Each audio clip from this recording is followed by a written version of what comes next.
Bueno, muchas gracias, compañera. ¿Qué tal? Buenas tardes, compañeros, compañeras. En primer lugar, como corresponde, agradecer a los organizadores, a Caro, a Cristian, que ha prestado la quinta, a Manuel, que anda por ahí, a Nico, a Sofi, por este hermoso encuentro en el que para mí es un orgullo y un honor participar junto con todos estos queridos compañeros que estamos compartiendo este diálogo, este debate de cierre. Yo siempre, cuando tengo alguna actividad los sábados, que vos, no sé, le contás a algún amigo que no forma parte de la militancia y te dicen, pero te vas a perder el sábado. Y yo le digo, no, me voy a ganar el sábado. Digo, esto es ganarse el sábado a la tarde. Perdérselo sería estar haciendo cualquier otra cosa. Esto es ganarse un sábado a la tarde. ¿Qué mejor cosa? Reunirse con compañeros, debatir sobre el futuro del país, de la provincia, de la juventud. Así que estamos ganando un hermoso sábado a la tarde. En segundo lugar, felicitarlos por todo el trabajo que hicieron, por el debate que tuvieron y por esos puntos que son clave, me parece. Que es un programa de medidas muy concreto, muy puntual, de horizontes,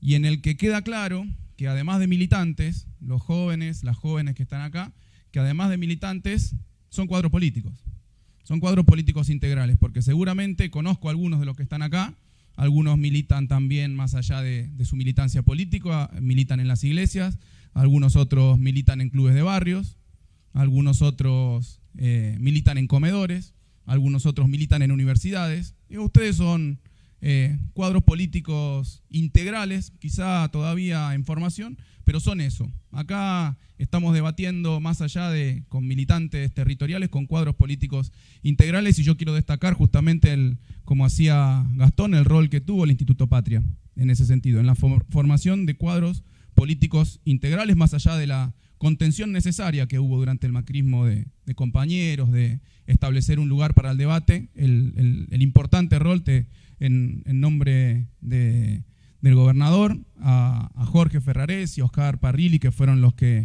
principales que empujaron ese instituto, con muchos otros compañeros, como decía Flor recién. Quiero destacar ese rol imprescindible que tuvo el Instituto Patria y como semilla, probablemente, como decía Gastón, de la construcción luego de unidad ciudadana, del Frente de Todos y de poder volver a gobernar nuestra patria y nuestra provincia.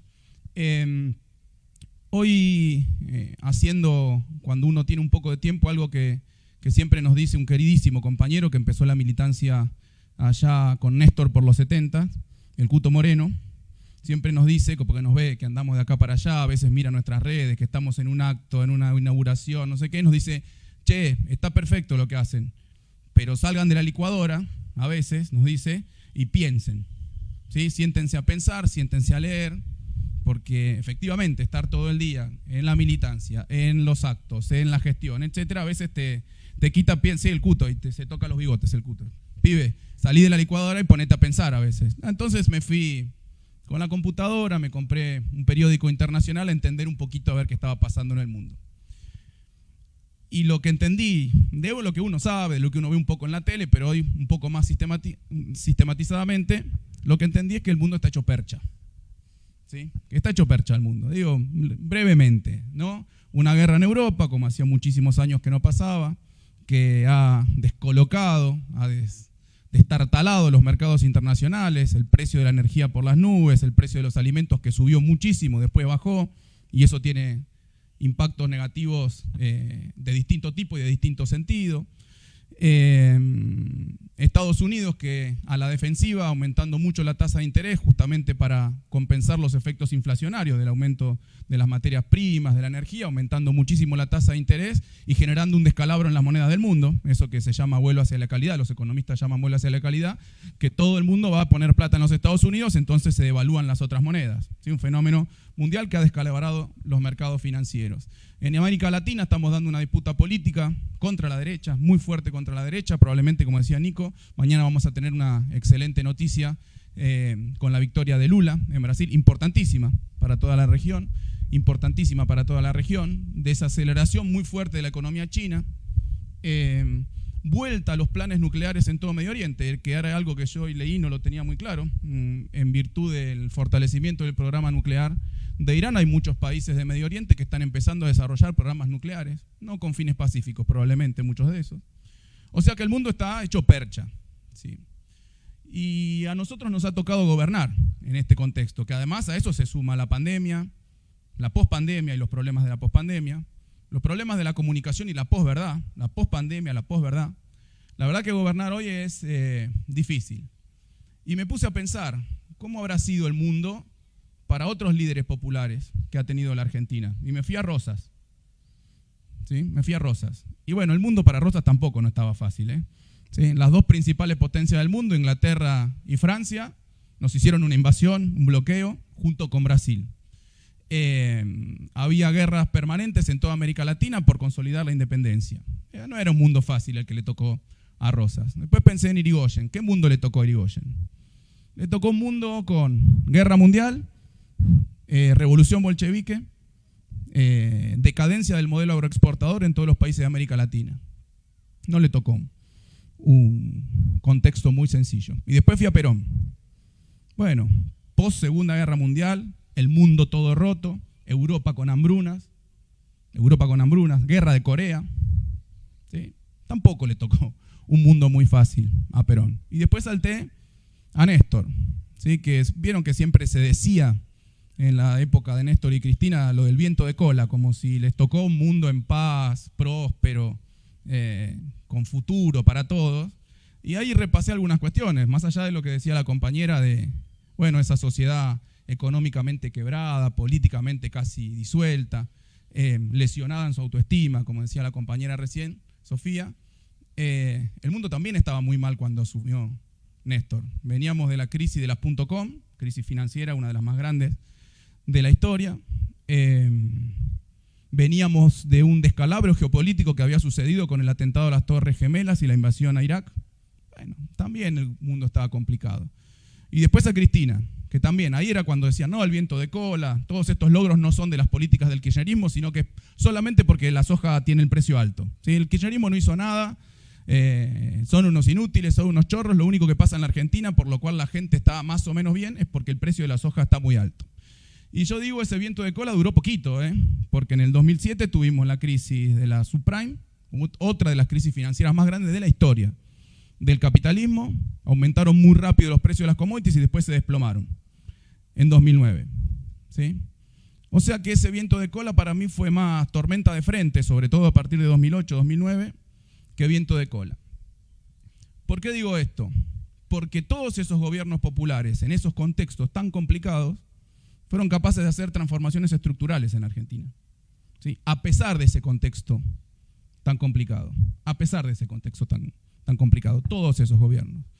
Y nosotros nos ha tocado también en un contexto muy complicado en el que hemos también hecho transformaciones estructurales en nación, en provincia, pero que no hemos sabido, no hemos podido, como frente político, llevar adelante uno de los puntos que señalaban los compañeros, que es mejorar la distribución del ingreso. Llegar a ese 50-50, que siempre, ese 50-50 que siempre decía Perón, y que también lo había alcanzado Cristina. Cristina, cuando se fue del gobierno, cuando uno analiza la distribución funcional del ingreso, a los trabajadores le tocaba el 53% del ingreso, al capital 47%. ¿Sí? Hoy estamos en 60-40. No hemos sabido hacer eso. Yo no digo que eso sea fácil. Yo no digo que eso sea fácil en este contexto. Y con la herencia que recibimos del endeudamiento de Macri, de la necesidad después de acordar con el FMI, porque fue una jugada macabra pero maestra, la que hizo el macrismo en tomar esa deuda casi impagable con el FMI, porque después uno se tuvo que sentar a negociar con ese Fondo Monetario Internacional que Néstor nos había sacado de encima. Y se han hecho cosas bien en los últimos tiempos. Se estabilizó, como se dicen, los mercados, se achicaron las brechas entre dólar paralelo, dólar oficial. Se consiguieron los dólares que se necesitaba, ¿sí? Hubo que ceder para poder conseguir esos dólares, hubo que darles a los exportadores de soja un tipo de cambio diferencial a 200. A mí no me gustó, pero como decía Deng Xiaoping, no importa si el gato es negro o el gato es blanco, lo importante es que cace ratones. Había que cazar ratones, había que conseguir dólares porque si no se nos venía una devaluación porque teníamos una corrida cambiaria en ciernes. Una corrida cambiaria que lanzaron en conjunto con días de diferencia. La Espina, Lacunza y Bullrich. diciendo que si ellos ganaban la deuda en pesos no la iban a pagar, que la iban a defaultear, que la iban a reperfilar como hicieron por primera vez en la historia argentina cuando fueron gobierno. Estábamos en el medio de una corrida cambiaria. Eso se controló, se consiguieron los dólares, se estabilizaron los mercados y ahora me parece que viene la etapa en donde marcaban ustedes, compañeros, en que tenemos que avanzar, que es la etapa de la distribución del ingreso. La etapa de la distribución del ingreso. Hoy se debaten muchas cuestiones al respecto, muchos instrumentos, muchas formas, están en debate, se están trabajando. Algunos hablan de bono, otros hablan de paritaria, otros hablan de suma fija, otros hablan de refuerzo de ingresos. Lo que digo yo que son las cuatro cosas. Sí, porque algunas cosas le pegan a los trabajadores formales y otras cosas le pegan en el bolsillo a los trabajadores informales. Son todos los instrumentos. Habrá que calibrarlos, habrá que ver cómo eso cuadra en los compromisos que tiene la Argentina con, lamentablemente, el Fondo Monetario Internacional, pero hoy es absolutamente necesario, porque no hemos sabido y no hemos podido hacerlo, a pesar de que a nuestro electorado se lo dijimos como programa de campaña, que íbamos a mejorar las condiciones materiales de vida, los ingresos que el pueblo argentino perdió con el macrismo, 20 puntos de ingreso, real. ¿Sí? No hemos sabido hacerlo. Me parece que tenemos tiempo para hacerlo además. Antes de las elecciones. No puede ser nuestro programa para después de las elecciones, porque no nos van a creer. Nos van a decir, no nos van a creer.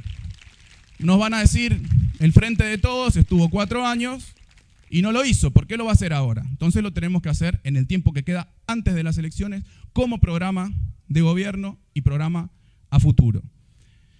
Axel siempre lo dice, de la misma forma que en otros momentos históricos del peronismo tuvimos otras disyuntivas, la histórica de Braden o Perón, la de Patrio Corporaciones, la de Patrio o Buitres, que tuvimos al final del gobierno de Cristina. Axel lo dice, hoy estamos ante una nueva disyuntiva, derecha o derechos. ¿Es la derecha o son los derechos? Los derechos de todo el pueblo argentino, pero también los derechos de los jóvenes. ¿Sí? Los derechos de los jóvenes. En eso nosotros hemos trabajado muchísimo. Acá la compañera directora de Juventud de la provincia, Gastón, han hablado de varios programas, ¿sí? Que tienen que ver con el derecho al entretenimiento, con el derecho al goce que tienen los jóvenes, poder irse a su viaje de egresados y que todos tengan la posibilidad, no solo los que tienen la plata para poder irse del viaje de egresados, inspirado en una de las políticas históricas que llevó adelante Jorge en Avellaneda. Pero más allá de esos derechos de goce, de entretenimiento, ustedes tienen 2 derechos fundamentales y principales: poder trabajar y poder estudiar. Tienen ese derecho, poder trabajar y poder estudiar. Yo siempre me indigno bastante cuando veo esas notas que salen en Clarín, o en La Nación, o en los medios porteños, que siempre refieren a la provincia de Buenos Aires, que son del tipo, en la provincia de Buenos Aires el 25% de los jóvenes es niní, que ni trabajan ni estudian. Y la nota está escrita en un tono que es como para estigmatizarlos. Manga de vagos, no trabajan ni estudian. Y me parece que es al revés. Si hay algo que quieren los pibes, si hay algo que nos piden los pibes, a nosotros como funcionarios públicos, es trabajar y estudiar. Es al revés. Quieren trabajar y quieren estudiar. Quieren trabajar y quieren estudiar. Y es nuestra obligación, porque es su derecho, efectivamente trabajar para que ustedes puedan conseguir un buen empleo, formal, bien pago, bien remunerado, y que puedan estudiar. En ese sentido, nosotros hemos avanzado hace poquito con un plan que se está extendiendo por toda la provincia, por todo el interior, que es el Plan Puentes, que básicamente y sencillamente es algo que nos pidió el gobernador, que es que haya carreras universitarias en toda la provincia de Buenos Aires.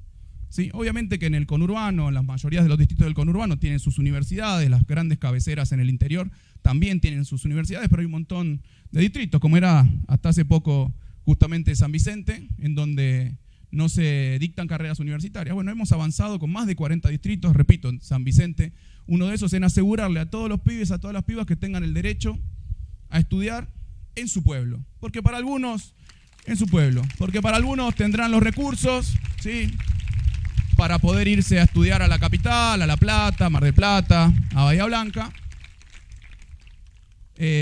Otros se mudarán, trabajarán y harán el esfuerzo, pero hay otros pibes y otras pibas que seguramente se quieren quedar en su pueblo porque tienen sus amigos, tienen su familia, quieren tener una vida ahí y que tengan la posibilidad de hacer carreras universitarias. Hemos avanzado muchísimo con esto, pero ahora quedan los otros desafíos, los desafíos más generales, y para lo que nosotros necesitamos que ustedes sean rebeldes, ¿sí? Que lo reclamen, que lo pidan, que insistan en esos derechos que tienen ustedes.